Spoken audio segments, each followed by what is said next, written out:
Hello दोस्तों, स्वागत है आपका my YouTube channel one exam में। आज हम टॉप 40 हिंदी और सामान्य ज्ञान के प्रीवियस क्वेश्चनों पर बात करेंगे। ठीक है फ्रेंड्स, और ये है पार्ट 2। ठीक है फ्रेंड्स, जिसने हमारी प्रीवियस वीडियो नहीं देखी हो वो प्लेलिस्ट में जाकर प्रीवियस वीडियो देख सकते हैं। ठीक है फ्रेंड्स, और हर वीडियो में मैंने चाहे कितने भी क्वेश्चन रखे हो, मैंने हर क्वेश्चन का मैंने बहुत अच्छे से विस्तार करके आपको बताया। ठीक है फ्रेंड्स, और इस वीडियो में भी मैं आपको बहुत अच्छे से विस्तार करके बताऊँगा।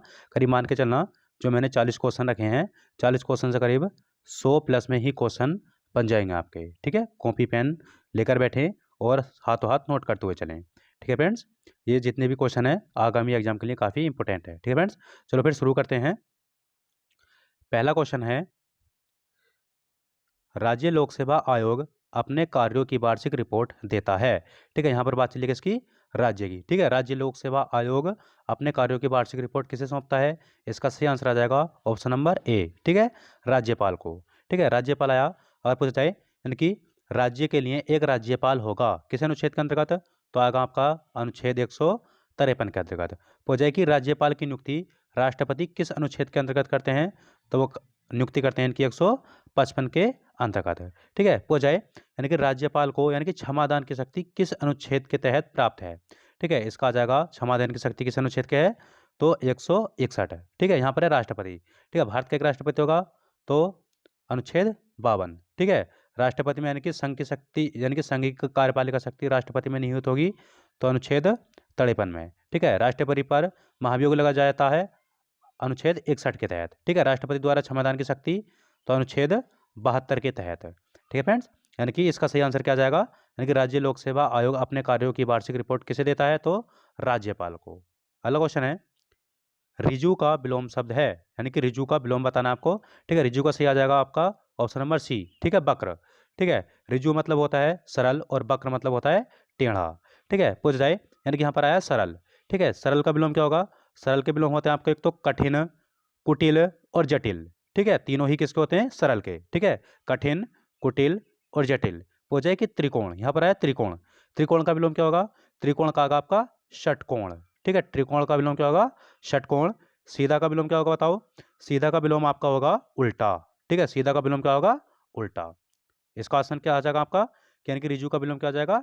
वक्र। अगला क्वेश्चन है, शब्द युग्म के सही अर्थ भेद का चयन कीजिए। ठीक है, यहाँ पर तो कोई इन शब्दों को कहते हैं समश्रुति भिन्नार्थक शब्द। यानी कि समश्रुति भिन्नार्थक मतलब यानी कि सुनने में तो एक जैसे और अर्थ अलग अलग। ठीक है, यहाँ पर दिया देखो, एक है अम्बुज और एक है अम्बुद। ठीक है, मैंने बताया था कि अम्बु अम्बु किसका पर्यायवाची होता है? पानी का। ठीक है, उसके अंतर्गत अगर लास्ट में जय लग जाता है तो किसका हो जाता है? कमल का। ठीक है, और दय लग जाता है तो किसका हो जाता है? बादल का। और ध या धी लग जाता है तो समुद्र का। ठीक है, अम्बुज अम्बुज देखो, अम्बुज का क्या होगा? कमल। ठीक है, कमल देखो पहले में कमल। ठीक है, अम्बुद अम्बुद मतलब बादल। ठीक है, इसका सही आंसर क्या जाएगा? Option number D. ठीक है, अम्बुज का क्या होता है?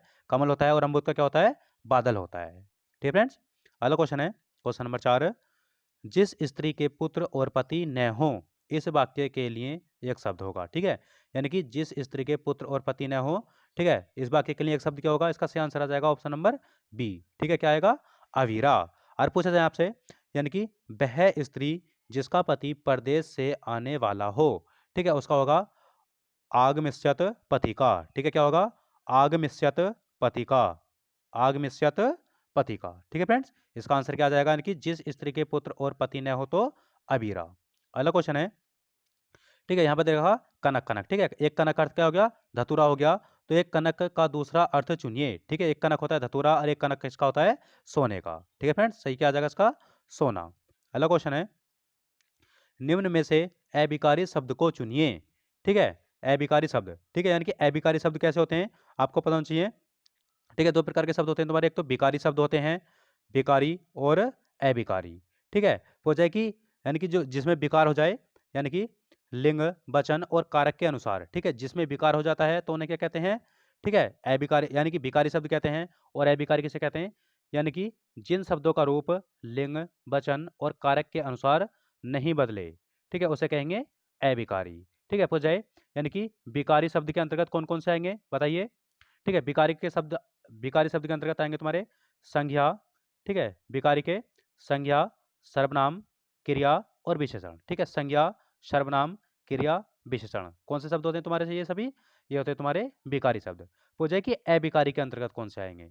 ठीक है, अभिकारी के अंतर्गत आएगा आपका क्रिया विशेषण, संबंध बोधक, समुच्चय बोधक और विस्मय बोधक। ठीक है, इन्हें और क्या कहते हैं, अव्यय भी कहते हैं। ठीक है, अव्यय भी कहते हैं। तो इसका सही आंसर क्या जाएगा आपका, ऑप्शन नंबर सी। ठीक है, अव्यय।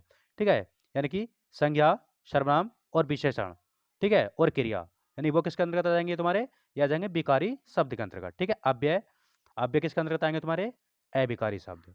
अगला क्वेश्चन है, भूत के पांव पीछे रचनाकार हैं। ठीक है, भूत के पांव पीछे के रचनाकार हैं।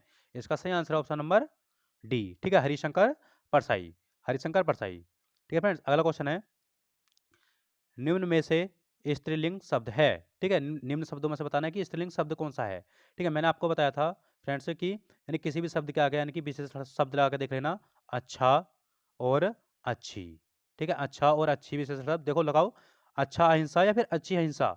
यहाँ पर होगा अच्छी अहिंसा। ठीक है, अच्छा किन्नर या अच्छी किन्नर, यहाँ पर आएगा अच्छा किन्नर। ठीक है, अच्छा बुढ़ापा और अच्छा परिग्रह। इसका सही आंसर क्या जाएगा आपका, यानी कि अहिंसा। अहिंसा कैसा शब्द है तुम्हारा, स्त्रीलिंग। बाकी जो है किन्नर, बुढ़ापा, अपरिग्रह कैसे हैं, पुल्लिंग शब्द है। ठीक है, हिंदी में लिंग कितने प्रकार के होते हैं, दो, स्त्रीलिंग और पुल्लिंग। अगला क्वेश्चन है, समूहार्थक शब्द का चयन कीजिए। यानी कि समूहार्थक मतलब जो समूह का बोध कराता हो। ठीक है, यहाँ पर देखो नाव, नाव का क्या समूह का भेद कराता है, नहीं कराता, ये गलत हो जाएगा। केवट, केवट होता है तुम्हारा नाव को ही चलाने वाला। ठीक है, ये भी गलत हो जाएगा। ठीक है, जहाज, जहाज भी तुम्हारा एक तरफ बिल्कुल अलग हो गया। ठीक है, यहाँ पर आ जाएगा बेड़ा। ठीक है, चाहे किसी का बेड़ा, ऊँट का बेड़ा बेड़ा बेड़ा आ जाए या फिर यानी कि व्यक्तियों का बेड़ा आ जाए। ठीक है, उसके अंतर्गत आएगा बेड़ा, किसके अंतर्गत आएगा, समूहार्थक शब्द। अगला क्वेश्चन है, निम्न में से किस वाक्य में भविष्य काल है। इसका सही आंसर आ जाएगा ऑप्शन नंबर बी। ठीक है, मैं आपकी प्रतीक्षा करूंगा। ठीक है, भविष्य काल में मतलब प्रतीक्षा करूंगा, ना तो उसने की है और ना कर चुका है। ठीक है, मतलब करूंगा। भविष्य काल की बात चलिए। ठीक है, पूछे कि हिंदी में काल कितने प्रकार के होते हैं, तीन प्रकार के। कौन कौन से होते हैं, एक तो भूतकाल, वर्तमान काल और भविष्य काल। अगला क्वेश्चन है, ठीक समय पर आ जाना में कौन सा कारक है।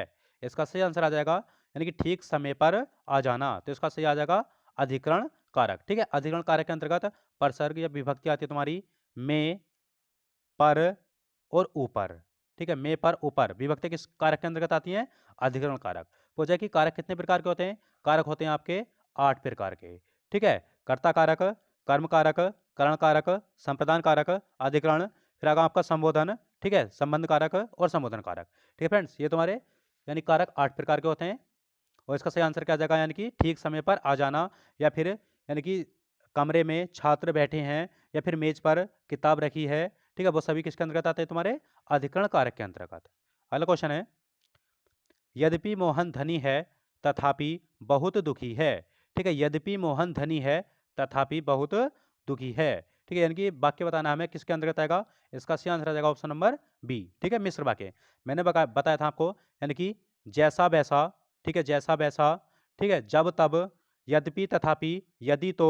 ठीक है, ठीक है, ये शब्द जितने भी आते हैं वो किसके अंतर्गत आते हैं, आपके मिश्र वाक्य के अंतर्गत। ठीक है, और यानी कि मिश्र वाक्य तुम्हारा वो होता है यानी कि जो एक उप यानी कि प्रधान वाक्य होता है और एक आश्रित उपवाक्य होता है। ठीक है, ये देखो, यद्यपि मोहन धनी है तथापि बहुत दुखी है, यानी कि एक वाक्य दूसरे वाक्य पर डिपेंड है। ठीक है फ्रेंड्स, आपको बताना चाहिए यानी कि जो संयुक्त वाक्य है, मिश्र वाक्य है और सरल वाक्य है, ये आते हैं वो किसके अनुसार आते हैं, ये आते हैं आपके रचना के अनुसार वाक्य है। कितने प्रकार के होते हैं, तीन प्रकार के। कौन कौन से, एक तो साधारण या सरल, संयुक्त वाक्य है और मिश्र वाक्य है।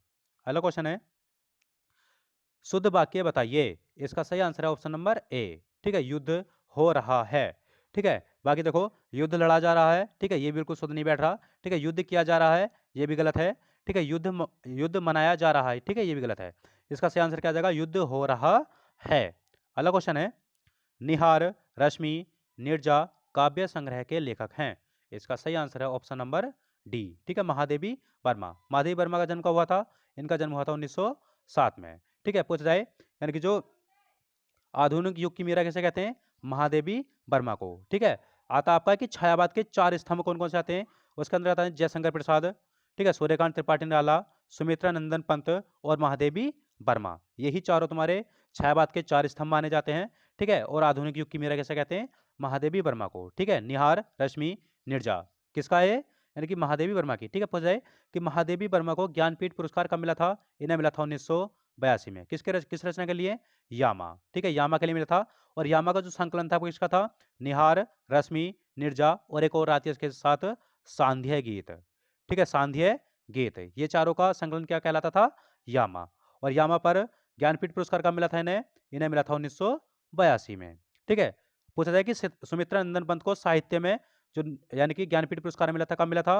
वो मिला था इन्हें 1968 में। किस रचना पर? इन्हें मिला था चिदम्बरा पर, ठीक है, चिदम्बरा रचना पर मिला था, ठीक है फ्रेंड्स। इसका सही आंसर क्या आ जाएगा? निहार, रश्मि, नीरजा काव्य संग्रह किसके हैं? तो महादेवी वर्मा के। अगला क्वेश्चन है, कन्नड़ का संबंध किस भाषा परिवार से है?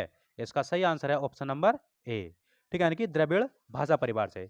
हो जाए कि भारत में कितने भाषा परिवार पाए जाते हैं? 4, ठीक है, भारोपीय, ठीक है, द्रविड़, ठीक है, फिर आता है आपका चीनी तिब्बती, और फिर होता एक आता है तुम्हारा ओस्टिक। भारत में सबसे बड़ा भाषा परिवार कौन सा आता है? वो आपका आता है भारोपीय भाषा परिवार। कितने परसेंट बोला जाता है? ये करीब 73% व्यक्ति बोलते हैं किसे? भारोपीय भाषा परिवार के अंतर्गत आते हैं, ठीक है फ्रेंड्स। अगला क्वेश्चन है, तुलसीदास की भक्ति का स्वरूप क्या था? ठीक है, पूछा जा रहा है कि तुलसीदास जो थे वो कैसे भक्ति काव्य थे? ठीक है, इसका सही आंसर आ जाएगा ऑप्शन नंबर बी, ठीक है, सगुण भक्ति काव्य है। तुलसीदास थे सगुण भक्ति काव्य के। हो जाए कि निर्गुण भक्ति काव्य के कौन थे? वो थे आपके कबीरदास, ठीक है, कबीरदास, ठीक है। तुलसीदास की एक महत्वपूर्ण रचना है रामचरितमानस, ठीक है, रामचरितमानस इन्होंने लिखी थी। करीब इसके रामचरितमानस के कितने खंड थे? 7। किस भाषा में लिखी थी? ये लिखी थी उन्होंने अवधी भाषा में, ठीक है फ्रेंड्स, अवधी भाषा में। अगला क्वेश्चन है, सारंग ले सारंग चली गई, सारंग की ओट सारंग छीनो, पाई के सारंग गई कई गई चोट, ठीक है। उक्त उक्त पद्य में कौन सा अलंकार है? ठीक है फ्रेंड्स, मैंने आपको बताया था यानी कि जिस भी वाक्य में यानी कि शब्द एक जैसे आए, ठीक है, एक जैसे या एक से अधिक आए एक बार, ठीक है, और उनका अर्थ भी अलग अलग हो, ठीक है। यहाँ पर देखो सारंग सारंग सारंग सारंग सारंग, ठीक है, करीब 4-5 बार सारंग दिया गया है, ठीक है, और हर सारंग का अर्थ जो है अलग अलग है, ठीक है। एक सारंग का यानी कि सारंग ले, ठीक है, सारंग ले मतलब दीपक ले, ठीक है। फिर सारंग एक आता है तुम्हारा यानी कि सारंग चली गई, ठीक है, सारंग मतलब स्त्री, स्त्री यानी कि दीपक लेकर चली गई, ठीक है। एक सारंग आ गया तुम्हारा यानी कि आंचल की ओट लेकर, ठीक है, एक सारंग का अर्थ क्या हो गया? आंचल की ओट लेकर, ठीक है, यानी कि सारंग कई गई चोट, ठीक है। एक सारंग का अर्थ आ जाता है तुम्हारा हवा। इसमें जो अलंकार हो जाएगा वो कौन सा हो जाएगा? यमक अलंकार, क्योंकि देखो देखो एक ही शब्द तुम्हारा कई जगह दे रखा है और अर्थ अलग अलग है, ठीक है फ्रेंड्स। अगला क्वेश्चन है, निम्न में से तत्सम शब्द को सब तत्सम शब्द कौन सा है? ठीक है, इसका सही आंसर आ जाएगा आपका शर्करा, ठीक है, शर्करा तुम्हारा तत्सम शब्द है। इसका यानी कि जो तद्भव बनेगा वो क्या बनेगा? तद्भव बनेगा इसका शक्कर, ठीक है। हो जाए कि मोती, मोती कैसा शब्द है? तद्भव शब्द है, ठीक है, तद्भव यानी कि मोती का तत्सम क्या बनेगा? इसका बनेगा मौक्तिक, ठीक है, क्या बनेगा? मौक्तिक, ठीक है। होली का तत्सम क्या बनेगा? होलिका, ठीक है, होलिका, ठीक है फ्रेंड्स। इसका क्या आ जाएगा? तत्सम शब्द कौन सा है? शर्करा। अगला क्वेश्चन है, शुद्ध वर्तनी का चयन करें, ठीक है, शुद्ध वर्तनी का चयन करें। देखो जी जी बस लिखा, ठीक है, इसमें से सबसे शुद्ध शब्द कौन सा होगा? इसका सही आंसर है ऑप्शन नंबर ए, ठीक है, जी जी विशा, ठीक है, ए ऑप्शन इसका सही है। अगला क्वेश्चन है क्वेश्चन नंबर 20, गोह प्लस चरित की संधि है, ठीक है, गोह प्लस चरित, ठीक है, यहाँ पर संधि विच्छेद करके बताएगा, यहाँ पे हमें बताना है कि किसकी संधि है, ठीक है। इसका सही आंसर आ जाएगा ऑप्शन नंबर डी, ठीक है, मैंने गोह गोस चरित्र, ठीक है, यानी कि इसमें यहाँ पर जो सह दे रखा है उसका क्या बनेगा तुम्हारा? विसर्ग, ठीक है। और किसके अंतर्गत आई है संधि तुम्हारी? विसर्ग संधि के। हिंदी में संधि कितने प्रकार की होती है? 3 प्रकार की। कौन सी होती है? एक तो होती है आपकी स्वर संधि, ठीक है, स्वर संधि कितने प्रकार की होती है? 5 प्रकार की। फिर होती है एक आपकी व्यंजन संधि, व्यंजन संधि, फिर होती है आपकी विसर्ग संधि, ठीक है, विसर्ग संधि, ठीक है फ्रेंड्स। इसका सही क्या आ जाएगा? Option number D. अगला क्वेश्चन है, वह बहुत अच्छा लिखता है, इनमें प्रविशेषण शब्द का चयन कीजिए, ठीक है, यानी कि वाक्य में बताना है कि प्रविशेषण कौन सा है। आपको पता चाहिए प्रविशेषण किसे कहते हैं? जो विशेषण की विशेषता बताए, ठीक है, जो विशेषण की भी अगर पूछा जाए कि विशेषण किसे कहते हैं, ठीक है, जो संज्ञा या सर्वनाम शब्दों की विशेषता बताते हैं उसे क्या कहते हैं? विशेषण कहते हैं। और जो विशेषण की भी विशेषता बताए उसे प्रविशेषण कहते हैं, ठीक है। इसमें देखो वह बहुत अच्छा लिखता है, इसमें अगर विशेषण पूछा जाए तो अच्छा हो जाएगा, ठीक है, और अच्छे की भी विशेषता कौन बताया? बहुत अच्छा, ठीक है, बहुत, ठीक है। इसमें सही आंसर क्या आ जाएगा? यानी कि वह बहुत अच्छा लिखता है, प्रविशेषण आ जाएगा इसमें बहुत, ठीक है, प्रविशेषण कौन आ जाएगा? बहुत। और अच्छा क्या आ जाएगा? विशेषण। अगला क्वेश्चन है, विधि का शासन, अगला क्वेश्चन है, विधि का शासन की संकल्पना कहाँ की संवैधानिक प्रणाली की एक विशेष विशेषता है। ठीक है, विधि का शासन। ठीक है, विधि का शासन कहाँ किया है? इसका सही आंसर आ जाएगा ऑप्शन नंबर बी। ठीक है, ब्रिटेन की हो जाए कि विधि का शासन यानी कि विधि के समक्ष समानता कहाँ से ली गई है? ब्रिटेन से। कहाँ पर ली गई है? अपने भारत में ली गई है। ठीक है, किस अनुच्छेद के अंतर्गत आएगी? तो आर्टिकल आएगा आपका अनुच्छेद 14 है। ठीक है फ्रेंड्स, अगला क्वेश्चन है, मौलिक अधिकार निलंबित किए जा सकते हैं। इसका सही आंसर है ऑप्शन नंबर ए। ठीक है, मौलिक अधिकार कौन निलंबित करता है? राष्ट्रपति द्वारा। ठीक है, राष्ट्रपति करते हैं। ठीक है, जैसे कि कभी भी राष्ट्रीय आपात लगता है, ठीक है, तो यानी कि मौलिक अधिकारों का निलंबन कौन करते हैं? राष्ट्रपति। ठीक है फ्रेंड्स, अगला क्वेश्चन है, एक वर्ष तक राजस्व एकत्र करने का प्रस्ताव सरकार किस विधेयक द्वारा करती है? ठीक है, यानी कि एक वर्ष तक जो राजस्व एकत्रित किए जाते हैं, ठीक है, एक वर्ष तक राजस्व एकत्रित करते हैं, ठीक है, यानी करने का प्रस्ताव सरकार किस विधेयक द्वारा करती है? इसका सही आंसर आ जाएगा ऑप्शन नंबर ए। ठीक है, वित्त विधेयक के अंतर्गत। ठीक है, अगला क्वेश्चन है, भारत में पंचायती राज प्रणाली संविधान के किस अनुच्छेद के निर्देशन के अंतर्गत शुरू की गई थी? इसका सही आंसर है ऑप्शन नंबर ए। ठीक है, अनुच्छेद 40। ठीक है, पंचायती राज किसके अंतर्गत आती है? ठीक है, या तो हो जाए ग्राम पंचायत या फिर पंचायत राज, तो आर्टिकल 40 है। ठीक है, पूछा जाए कि पंचायत पंचायत जो है संविधान के किस भाग के अंतर्गत आएगी? तो भाग आएगा संविधान का, तो वो आएगा आपका भाग 9। ठीक है, पूछा जाए कि पंचायत राज किस अनुसूची में है? तो अनुसूची आएगी आपकी 11वीं अनुसूची। ठीक है, 11वीं अनुसूची के अंतर्गत पंचायत से संबंधित कितने विषय दिए गए हैं? तो विषय यहाँ आपके 29 विषय। ठीक है, पूछा जाए यानी कि जो 11वीं अनुसूची जोड़ी गई थी भारतीय संविधान में, वो किस संविधान संशोधन द्वारा जोड़ी गई थी? ये जोड़ी गई थी आपकी 73वां संविधान संशोधन द्वारा। ठीक है, 73वां संविधान संशोधन कब हुआ था? 1992 में। ठीक है, और पंचायती राज को जो लागू किया गया था भारत में, कब किया गया था? ठीक है, ये किया गया था 24 अप्रैल 1993 में। ठीक है, 24 अप्रैल को ही क्या बनाते हैं? राष्ट्र यानी कि राज्य पंचायती राज दिवस। ठीक है, पंचायती राज दिवस कब बनाते हैं? 24 अप्रैल को। ठीक है फ्रेंड्स, अगला क्वेश्चन है, निम्न में से कौन सा भारत के लिए चुनौती पैदा नहीं करता है? ठीक है, यानी कि इनमें से कौन सी संस्था जो है यानी कि भारत के लिए चुनौती पैदा नहीं करता है? तो इसका सही आंसर आ जाएगा आपका समाजवाद। ठीक है, कौन चुनौती पैदा नहीं करता? समाजवाद। अगला क्वेश्चन है, एलिफेंट पर्वतमाला के नाम से जाना जाता है। ठीक है, बताना आपको कि एलिफेंट पर्वतमाला किसे कहते हैं? इसका सही आंसर आ जाएगा ऑप्शन नंबर डी। ठीक है, अन्नामलाई पहाड़ियों को। ठीक है, अन्नामलाई पहाड़ियाँ कहाँ आएंगी? ये आपकी केरल केरल और तमिलनाडु। ठीक है, तमिलनाडु में स्थित है। ठीक है, पूछा जाए कि दक्षिण भारत की सबसे ऊंची चोटी कौन सी आती है? वो आती है आपकी तुम्हारी अन्नाईमुदी। ठीक है, अन्नाईमुदी आती है। ठीक है, अन्नाईमुदी की ऊंचाई कितनी है? ठीक है, इसकी ऊंचाई है यानी कि 2695 मीटर। ठीक है, किस पर्वतमाला के अंतर्गत आती है? अन्नामलाई पहाड़ियों के अंतर्गत। ठीक है, इसके अंतर्गत आया आपका खासी पहाड़ियाँ। ठीक है, खासी पहाड़ियाँ कहाँ आती हैं आपकी? मेघालय में। मेघालय में। ठीक है, खासी पहाड़ियाँ मेघालय में आती हैं। ठीक है, गारो, खासी, जयंतिया किसके अंतर्गत आती हैं? किस राज्य के? मेघालय के। ठीक है, राजमहल की पहाड़ियाँ कहाँ स्थित है बताओ? ठीक है, राजमहल की पहाड़ियाँ आती हैं आपकी झारखंड में। ठीक है, झारखंड में। अगला क्वेश्चन है, इसका सही आंसर क्या आ जाएगा आपका कि एलिफेंट पर्वतमाला के नाम से कौन जाना जाता है? तो अन्नामलाई की पहाड़ियाँ। तमिलनाडु और केरल में विस्तार है इनका। अगला क्वेश्चन है, दो देशों के बीच वस्तु विनिमय को, ठीक है, विनियम को क्या कहा जाता है? ठीक है, यानी कि दो देशों के बीच वस्तु विनिमय को क्या कहा जाता है? इसका सही आंसर है आपका द्विपक्षीय व्यापार। ठीक है, क्या कहा जाता है? द्विपक्षीय व्यापार।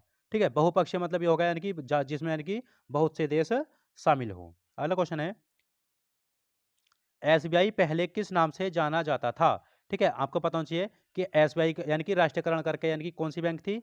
वो थी आपकी इंपीरियल बैंक ऑफ इंडिया। ठीक है, एसबीआई पहले किस नाम से जाना जाता?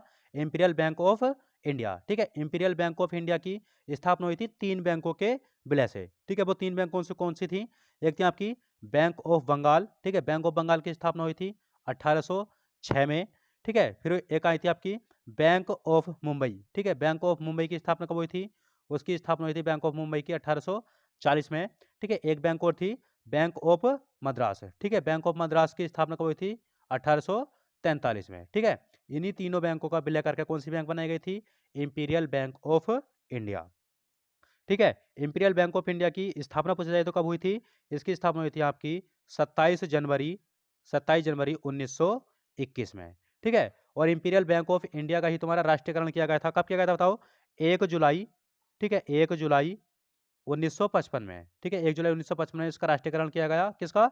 इंपीरियल बैंक ऑफ इंडिया का। और नाम क्या कर दिया गया? State bank of India, SBI. ठीक है फ्रेंड्स, इसका सही आंसर क्या आ जाएगा? Imperial bank of India. SBI का पहले नाम क्या था? Imperial bank of India. अगला क्वेश्चन है, भारतीय रेल बजट को सामान्य बजट से कब अलग किया गया?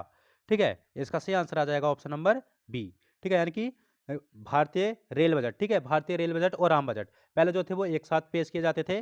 ठीक है, 1924 में एक कमेटी बनाई गई थी जिसका नाम था एकवर्थ कमेटी। ठीक है, एकवर्थ कमेटी, एकवर्थ कमेटी की स्थापना, ठीक है, 1924 में ही की गई थी।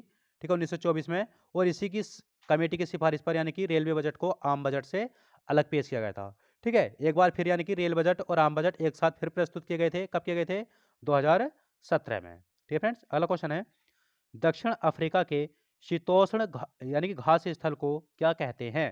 ठीक है, यहाँ पर बात चलिए किसकी? दक्षिण अफ्रीका के। ठीक है, दक्षिण अफ्रीका के अगर पूछ जाए यानी कि उष्ण कटिबंधीय घास के मैदान आते तो वो कौन सा था आपका? सवाना। ठीक है, सवाना जो थे वो कैसे थे तुम्हारे? उष्ण कटिबंधीय। ठीक है, पूछा है कि दक्षिण अफ्रीका के शीतोष्ण घास के मैदान को क्या कहते हैं? इसका सही आंसर आ जाएगा आपका वेल्ड। ठीक है, क्या कहते हैं? वेल्ड। ठीक है, पूछा है कि डाउन्स, डाउन्स घास के मैदान कहाँ पाए जाते हैं? ऑस्ट्रेलिया में। ठीक है, पूछा है कि पंपास, आपका आता है पंपास। ठीक है, पंपास घास का मैदान कहाँ पाए जाते हैं? अर्जेंटीना में। ठीक है, एक आता है आपका लानोज। ठीक है, लानोज घास के मैदान कहाँ पाए जाते हैं आपके? वेनेजुएला में। आपका है स्टेपिज। ठीक है, स्टेपिज, स्टेपिज घास के मैदान कहाँ पाए जाते हैं बताओ? ये आपके पाए जाते हैं यूरेशिया में। ठीक है, स्टेपिज यूरेशिया में यानी कि एशिया और यूरोप के भाग में। ठीक है, पूछ रहा है आपसे यानी कि कैंपास, कैंपास घास के मैदान ब्राजील में, डाउन्स ऑस्ट्रेलिया में, प्यारी प्रेयरी। ठीक है, प्रेयरी घास के मैदान पाए जाते हैं आपके उत्तरी अमेरिका में। ठीक है, और आता है आपका कि पुस्ताज। ठीक है, पुस्ताज, पुस्ताज घास के मैदान आपके पाए जाते हैं, पुस्ताज घास के मैदान हंगरी में। ठीक है फ्रेंड्स, और पटाना, पटाना घास के मैदान पाए जाते हैं आपके श्रीलंका में। ठीक है, कहाँ पर पाए जाते हैं? श्रीलंका में। ठीक है फ्रेंड्स, ये घास के मैदान में लिखवा दिए, अच्छे से याद कर लेना। ठीक है, अब इसका पूछ जाए कि इसका आंसर क्या आ जाएगा कि दक्षिण अफ्रीका के शीतोष्ण घास के मैदान क्या कहलाते हैं? तो इसके कहलाते हैं वेल्ड। अगला क्वेश्चन है, चुटक जल विद्युत परियोजना किस राज्य में अवस्थित है? यानी कि चुटक जल विद्युत परियोजना, इसका सही आंसर आ जाएगा ऑप्शन नंबर सी। ठीक है, जम्मू कश्मीर में। हो जाए कि चुटक जल विद्युत परियोजना किस नदी पर है? यह आपका सूरू नदी पर। ठीक है, सूरू नदी पर है, जो कि सिंधु नदी की सहायक नदी है। अगला क्वेश्चन है, ग्राम सभा की बैठकें वर्ष में कितनी बार होना जरूरी है? इसका सही आंसर है ऑप्शन नंबर बी। ठीक है, यानी कि ग्राम सभा की बैठकें वर्ष में कितनी बार होनी जरूरी है? तो 2 बार। ठीक है, कितने वर्ष का अंतराल होना चाहिए? 6 माह का। ठीक है फ्रेंड्स, यानी ग्राम सभा की वर्ष में यानी कि कितनी बार बैठक होनी जरूरी है? तो 2 बार। ठीक है, और कितने माह का अंतराल होता है? तो 6 माह का। ठीक है, एक बैठक के यानी कि 2 बैठकों के बीच का अंतराल कितना होता है? 6 माह का, 6 महीने का। ठीक है फ्रेंड्स, अगला क्वेश्चन है, भारतीय संविधान में कितने मौलिक कर्तव्य शामिल किए गए हैं? इसका सही आंसर है ऑप्शन नंबर ए। ठीक है, वर्तमान में भारतीय संविधान में कितने मौलिक कर्तव्य है? 11 है। ठीक है, पूछा है यानी कि मूल रूप से यानी कि जब यानी कि तुम्हारी स्वर्ण सिंह समिति आई थी उसके द्वारा कितने मौलिक कर्तव्य लागू किए गए थे? तो 2, यानी कि 10 है। ठीक है, कितने मौलिक कर्तव्य? 10 है। एक संविधान संशोधन हुआ था 42वां। ठीक है, 42वां संविधान संशोधन कब हुआ था? ये हुआ था आपका 1976 में। ठीक है, इसी के द्वारा यानी कि भारतीय संविधान में कितने मौलिक कर्तव्य लगाए गए थे?